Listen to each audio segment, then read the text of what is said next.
Class 6 आपके आरणी से हम आज कराएंगे 12 चैप्टर तक हो गया था आपके प्रकाश कहानी थी जो। अब आज हम इसका 13 चैप्टर कराएंगे। सत्यवादी राजा हरिश्चंद्र एकांकी है, यानी कि कोई शॉर्ट स्टोरी है ना।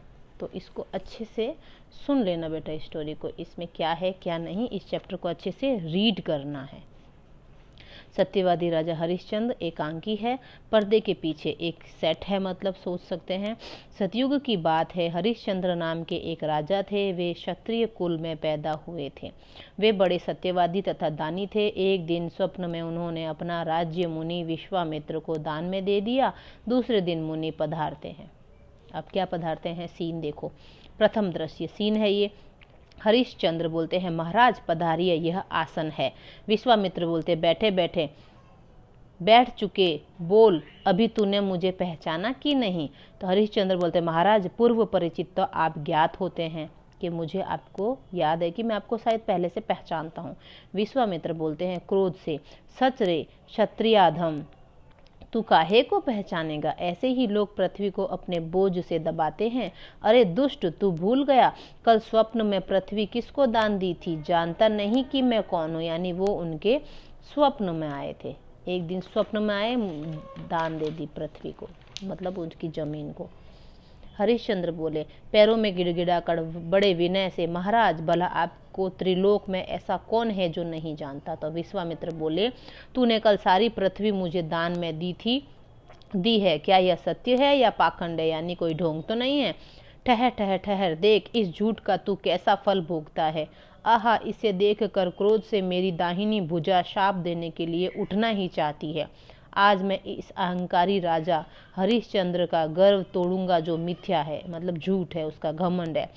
ही जगत में दानी प्रसिद्ध हो रहा है। वो बोल रहे हैं कि तू बड़ा जगत में दानी प्रसिद्ध। हरिश्चंद्र नहीं थे, सत्यवादी राजा हरिश्चंद्र नाम से ही फेमस है कि बड़ा कोई झूठ बोलता था, नहीं बोलते हैं कि तू बड़ा सत्यवादी राजा हरिश्चंद्र हो रहा है, यानी कि सच बोलते थे। अब ये हरिश्चंद्र बोल रहे हैं, महाराज सारी पृथ्वी आपको, आपकी, मैं आपका, आप बराबर मुझे झूठा न कहिए, आप बराबर मुझे झूठा न कहिए। सुनिए, यह मेरी प्रतिज्ञा है। चंद्र टरे, सूरज टरे, टरे जगत व्यवहार, पै दृढ़ श्री हरिश्चंद्र को टरे न सत्य विचार। यानी चांद टर सकता है, सूरज टर सकता है, पूरा व्यवहार टर सकता है जगत का, लेकिन हरिश्चंद्र का जो सत्य है वो नहीं टरेगा। तो विश्वामित्र बोलते हैं, अब महादान की दक्षिणा कहाँ है। हरिश्चंद्र बोलते हैं, वह भी दूंगा महाराज। क्या हुआ यदि खजाना अब मेरा नहीं है, मेरा शरीर तो है। विश्वामित्र बोलते हैं, 1 महीने में मुझे दक्षिणा न मिलेगी तो मैं तुझ पर कठिन ब्रह्म दंड गिराऊंगा। हरिश्चंद्र बोलते हैं, महाराज मैं ब्रह्म दंड से उतना नहीं डरता जितना सत्य दंड से डरता हूँ। अब द्वितीय दृश्य है, देखो नेपथ्य से। राजा हरिश्चंद्र अपनी पत्नी शैव्या और पुत्र रोहिताश्व के साथ अयोध्या को छोड़कर काशी वाराणसी आ गए, क्योंकि काशी पृथ्वी के बाहर शिव के त्रिशूल पर स्थित है, ऐसा शास्त्रों में लिखा है। पूरी पृथ्वी उन्होंने, राजा ने दान कर दी थी उन मतलब मुनि को। तो अब क्या हुआ, वो सारा छोड़ करके पृथ्वी, तो पृथ्वी के बाहर, काशी कहाँ पर है, पृथ्वी के बाहर शिव के त्रिशूल पर स्थित है, ऐसा शास्त्रों में लिखा गया है कि भाई पृथ्वी में नहीं आता है। हरिश्चंद्र कहते हैं, आहा धन्य है काशी, तुम्हें अनेक प्रणाम है। आहा काशी की कैसी अनुपम शोभा है। किंतु विश्वामित्र को पृथ्वी दान करके जितना चित्त प्रसन्न नहीं हुआ, उतना अब बिना दक्षिणा दिए दुख हो रहा है। हाय कितने कष्ट की बात है। राजपाट धन धाम सब छूट गया, अब दक्षिणा कहाँ से देंगे, क्या करेंगे, कुछ समझ में नहीं आता। कुछ सोचकर बोले, वाह अभी तो स्त्री पुत्र और हम 3 मनुष्य तैयार हैं। क्या हम लोगों के बिकने से विश्वामित्र की दक्षिणा देने के लिए 10 सहस्त्र स्वर्ण मुद्राएं भी नहीं मिलेगी। 17 मुद्राएं। अच्छा तो चले अपना शरीर बेचकर दक्षिणा देने का उपाय सोचें। हाय ऋण भी कैसे बुरी वस्तु है। अब वो राजा है, वो सोच रहे हैं, उन्होंने सब कुछ तो दान कर दिया, अब उसका दक्षिणा कैसे देंगे। इस लोक में वही मनुष्य कृतार्थ है जिसने ऋण चुका देने की कभी क्रोधी और क्रूर लहनदार की लाल लाल आंखें नहीं देखी हैं। शैव्या कौन है, इसकी पत्नी। ऐसे समय में हमको छोड़ जाते हो। स्त्री को अर्धांगिनी कहते हो, इसलिए पहले बायां अंग बेच लो, तब दायां अंग बेचो। बालक बोलते हैं, हमको भी कोई मोल ले लो तो भला उपकाल हो, तोतला तोतला बोल रहा हूँ। हमको भी कोई मोल ले लो तो बुलाओ पका लो, बच्चे नहीं बोलते हैं। नेपथ्य से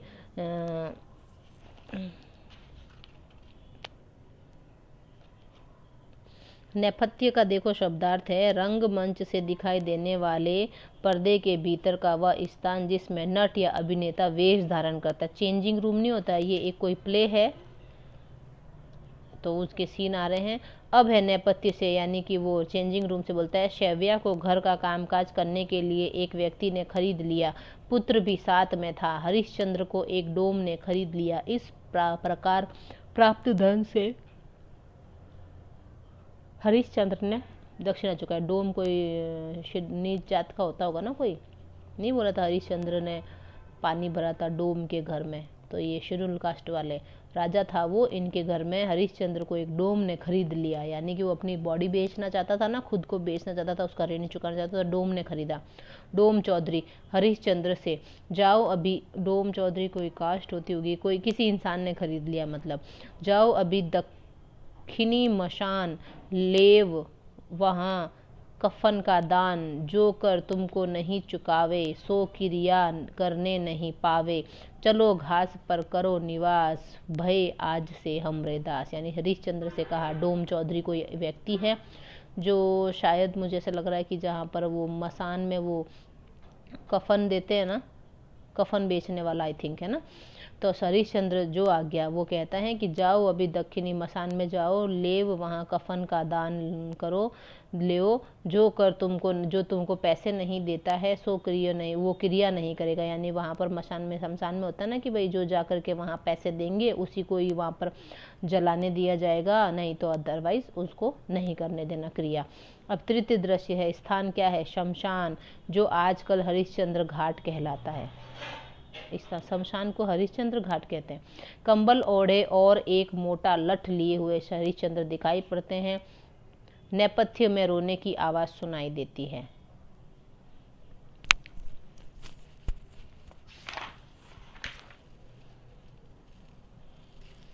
अब हरिश्चंद्र बोले, अरे अब सवेरा होने के समय मुर्दा आया, कैसी दिन स्त्री का शब्द है और शोक भी इसको पुत्र का है। हाय, हमको भी भाग्य ने क्या ही निर्दय और विभत्स कर्म सौंपा है, इससे भी वस्त्र मांगना पड़ेगा। रोती हुई शैव्या रोहिताश्व का मुर्दा लिए आती है, यानी उसी की बीवी है।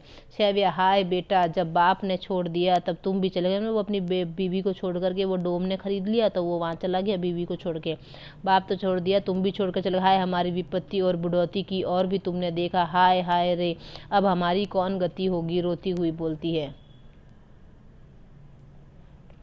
हरिश्चंद्र बोलता है, हाय हाय, अब इस दुखिया के पास तो खड़ा भी नहीं हुआ जाता है। शैव्या बोलता है, शैव्या उसकी बीवी, अरे बेटा जल्दी आओ। अरे क्या कहते हो, गुरुजी को फूल देने गया था, वहाँ काले सांप ने काट लिया। हाय रे, अरे कहाँ काट लिया, अरे वह सांप कहाँ गया, हमको क्यों नहीं काटता। बेटा गुरुजी पुकार रहे हैं, उनके होम की बेला निकली जाती है, दो जल्दी दो उनको दूध और बेलपत्र। हाय हमको इतना पुकारा, कुछ नहीं बोलते। हरिश्चंद्र वो घबरा कर बोलता, हाय यह क्या, अब तक मैं संदेह में ही पड़ा हूँ। आह, मुझसे बढ़कर और कौन मंद भाग्य होगा। राज्य गया, धन गया, जन गया, कुटुंब सब कुछ छूटा, उस पर भी यह दारुण पुत्र शोक उपस्थित। अब उसका ही बेटा आया है ना, शमशान में उसका बेटा मर गया, वो किसी गुरु को फूल देने के लिए, तोड़ने के लिए गया था, तो वहाँ पर उसको सांप ने काट लिया तो मर गया। तो वो अब इसकी स्थिति ऐसी हुई है कि उसी शमशान घाट में जिसमें हरिश्चंद्र को नौकरी लगाया है उस चौधरी ने, वहीं पर उसकी बेटी उसके बेटे को लेके आई था। उसने क्या बोला था हरिश्चंद्र के उस बॉस ने कि कोई भी आए पैसा नहीं दे तो किसी का भी क्रियाक्रम नहीं करने देना। तो अब वो इस असमंजस में फंस गया है कि इससे पैसा भी लेना है तो इसका बेटा है, इसकी बीवी है सामने, लेकिन इसको वहाँ से पैसा भी लेना है। अब क्या है देखो, अब तो मैं चांडाल कुल का दास हूँ ना, अब न अब शैव्या मेरी स्त्री है और न रोहिताश्व मेरा पुत्र। चलो अपने स्वामी के काम पर सावधान हो जाओ। स्वामी का उसका काम है। देखो शैव्या बोलती, कुछ धीरज रख कर तो चलूँ, छाती पर वज्र धारण करके अब लोक रीति करूँ। हाय, जिन हाथों से थपकी दे देकर वो सुलाती थी, उन्हीं हाथों से आज चिता पर कैसे रखूंगी, जिसके मुंह में छाला पड़ने के भय से कभी मैंने गर्म दूध नहीं पिलाया उसे। हरिश्चंद्र बोलता है, शमशानपति की आज्ञा है कि आधा कफन दिए बिना कोई मुर्दा न फूकने पाए। इसीलिए तुम भी पहले हमें कपड़ा दो तब क्रिया करो। कुछ देने का है, मतलब आधा कफन देना पड़ता है वहाँ पर, ठीक है। अब सैव्या बोलती है अपने पति को पहचान कर रोती हुई, नाथ मेरे पास तो एक कपड़ा भी नहीं है, अपना आंचल फाड़ कर इसे लपेट लाई हूँ, उसमें से भी जो आधा दे दूँ तो यह खुला रह जाएगा। हाय चक्रवर्ती के पुत्र को कफन नहीं मिलता। हरिश्चंद्र बोलता, प्यारी रो मत, धीरज धर, स्वामी की आज्ञा है, यदि तुमसे आधा कफन न लूँ तो बड़ा अधर्म होगा। जिस हरिश्चंद्र ने अभी तक धर्म नहीं छोड़ा उसका धर्म आधा गज कपड़े वास्ते मत छुड़ाओ। कफन से जल्दी आधा फाड़ कर मुझे करके रूप में दे दो। आधा फाड़ करके वो मांग रहा है कफन। सैव्या, नाथ जो आज्ञा। सेवक कपड़ा फाड़ने लगती है। अब है भगवान बोलते हैं, पुत्री अब शोक मत कर, धन्य तेरा सौभाग्य कि तुझे राजश्री हरिश्चंद्र जैसा पति मिला है। वत्स रोहिताश्व उठो, देखो तुम्हारे माता पिता कितनी देर से तुमसे मिलने को व्याकुल हो रहे हैं। रोहिताश्व उड़ जाता है, आकाश से पुष्प वृष्टि होती है। श्री महादेव, पार्वती, भैरव, धर्म, सत्य, इंद्र और विश्वामित्र सभी आ जाते हैं। विश्वामित्र थे ना जो मुनि, उन्होंने इनकी परीक्षा ली थी। सब कहते धन्य महाराज हरिश्चंद्र, धन्य जो आपने किया सो किसी ने नहीं किया। सब आशीर्वाद देते हैं। हरिश्चंद्र, प्रभु आपके दर्शन से सब इच्छा पूर्ण हो गई। अब मेरी इच्छा है कि सत्य सदा पृथ्वी पर स्थिर रहे। भगवान ने कहा, एवमस्तु, ऐसा ही होगा। पुष्प वृष्टि होती है, फूलों की बने आपत्ति से हरिश्चंद्र को अपना राज्य वापिस मिल गया। वो उसकी परीक्षा लेते हैं। भारतेंदु हरिश्चंद्र कृत सत्य हरिश्चंद्र नाटक के आधार पर लिया गया संदेश क्या है? विकट परिस्थितियों में भी धर्म का साथ नहीं छोड़ने वाले आदर्शवादी राजा हरिश्चंद्र के पद चिन्हों का हमें अनुसरण करना चाहिए। कैसी भी स्थिति में धर्म का साथ नहीं छोड़ना चाहिए और अपने मतलब सच बोलना चाहिए हमेशा। इसमें यही सिखाया। देखो राजा था, शॉर्ट एंड स्वीट में वापिस से सुन लो, थोड़ा समझ में नहीं आई होगी। यहाँ पर राजा था, उसने कोई सपना, मतलब वो बहुत है ना सत्यवादी राजा हरिश्चंद्र बोलते थे उसको कि भाई जो कभी अपने धर्म से नहीं मुंह फेरा जिसने, तो भगवानों वगैरह में जो भी है मुनि है, उन्होंने उनकी परीक्षा ली कि ये सच में इतना, तो उन्होंने उसको स्वप्न में दर्शन दिए विश्वामित्र को और ऐसा दिखाया कि वो सारी पृथ्वी मुझे उसको दान कर रहे हैं मुनि को। तो विश्वामित्र उसके पास आते राजा के पास कि तूने तो मुझे पृथ्वी दान कर दी, अब तू क्या कर रहा है यहाँ पर, बड़ा ढोंग रचता है, तू तो अपने है ना वचन का पक्का है ना, ये सो फलाना ऐसे करके। फिर वो क्या कहते हैं, वो पूरी पृथ्वी उसको मतलब उसका राजघाट उसको दे करके वो वहाँ से राजा जी है जो चले जाते हैं। ये परीक्षा है इनकी। चले जाते हैं और बोलते काशी में रहते हैं। क्या शास्त्रों में लिखा है कि काशी पृथ्वी का ऐसा नहीं है, वो शिव जी के त्रिशूल पर बसती है, ऐसा कुछ है। तो वो वहाँ काशी में जा करके रहने लगते हैं। फिर क्या होता है कि वो बोलते हैं कि फिर मुनि बोलते हैं कि मेरे को गुरु दक्षिणा नहीं दी तूने, तेरा क्या कैसा राजा है तू, है तेरे वचन के वो मैं नहीं बंधा हुआ है। तो फिर वो बोलते कि ऋषि मुनि है, गुरु दक्षिणा भी देनी है उनको। तो फिर वो बोलता है कि हम तीनों जने हैं, हम तीनों अपने आप को बेच देंगे, क्या दक्षिणा नहीं दे सकते गुरु जी को। तो ये है ना पत्नी को छोड़ देता है, मतलब है ना ये है ना वहाँ बिक जाता है। कोई चौधरी होते हैं जो शमशान का जो वो होता है हेड, तो वो उसके यहाँ पर वो बिक जाता है, इसको खरीद। तो वो जो पैसा आता है ना उसके बिकने का, इसकी जो मूल्य राशि होती है वो उसको दक्षिणा देता है। फिर ये पत्नी को भी छोड़ देता, बेटे को भी छोड़ करके उधर चला जाता है चौधरी के वहाँ पर। फिर वो चौधरी बोलता है कि आधा कपड़ा जो कफन से है वो दान लेना है, तब जाके क्रिया करने देना, अदरवाइज किसी को क्रिया नहीं। अब शमशान में ड्यूटी दे रहा होता तो इसकी पत्नी आती है इसी के बेटे को लेके, तब ये धर्म संकट में फंस जाता था कि अब मैं इससे भी कैसे दान लूँ, फिर क्रिया करने दो। फिर भी ये इसको क्रिया नहीं करने देते हैं। फिर ये बोलती है कि ये बोलता है राजा हरिश्चंद्र कि ये तो हमारा जो स्वामी ने कहा है उस बात पे मैं अडिग हूँ, मुझे तुमको आधा कपड़ा तुम मुझे दो कफन से, तब जा कर के ही क्रिया करने दूंगा। इन्होंने इसको क्रिया नहीं करने दी। मुँह वो जो फिर है ना इसने इसको फाड़ करके कफन से आधा कपड़ा दिया, जो इनका रूल था वो पूरा किया। फिर है ना भगवान बोलते हैं कि है ना हे पुत्र उठो कि तुम है ना तुम्हारे माता पिता तुम वेट कर रहे हैं, मतलब ये इनकी परीक्षा थी। पूरे भगवान वगैरह सब वहाँ पर प्रकट हो जाते हैं। तो है ना ये सारा का सारा कोई इनकी परीक्षा होती है ना, जो भगवान वगैरह लेते हैं तो बहुत कठिन परिस्थितियाँ देते हैं, तो उसमें भी ये पास हुए। मतलब लोग इनको सत्यवादी राजा हरिश्चंद्र कहते थे, तो भगवान ने इनकी परीक्षा ली। तो फिर भगवान भी आकर प्रकट हो गए कि सच में तुम सत्यवादी राजा हरिश्चंद्र हो, तुम अपने धर्म से नहीं हटे। जो इसका धर्म उस टाइम क्या था कि वहाँ पर इनका जो रूल था वो फॉलो करना, कि कफन से आधा कपड़ा हमको देना है दान, तब जाके तुम क्रिया करोगे।